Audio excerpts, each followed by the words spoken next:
આ કેવલભાઈ ઓલો વેપારી આવે આપણે જેને પૈસા દેવાના બાકી નથી, આ ઈવડો ઈ આવે ને કોકને લેતો આવે. મને લાગે બાકાજીકી બોલાવશે. હે હવે હવે હું કરવું? એ આ તો આવી ગયું.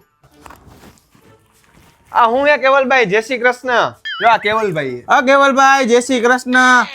ભાઈ આ અઠવાડિયે આ ને બજારના બહુ મોટા વેપારી હે, ટી શર્ટ નું બહુ મોટું કામ હે એમની પાસે.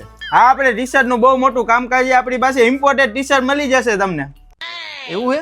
કાંઈ વાંધો નહીં, માલ બતાવી દો. જેટલો ગમશે એટલો લખાવી નાખશું બધું.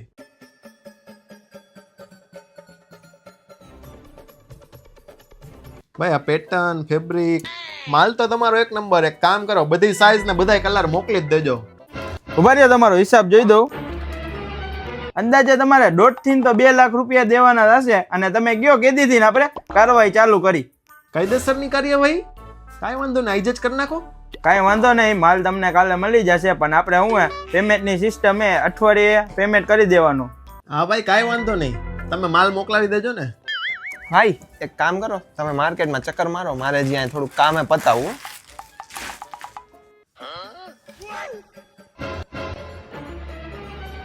કેવલભાઈ હવે તમને નવો બકરો ગોતી દીધો, હવે એને પૈસા દ્યો કે ન દ્યો મારા કઈ ફેર નથી પડતો. મારા પૈસા હવે આવતા અઠવાડિયેથી ચાલુ કરી દો, મહેરબાની કરું.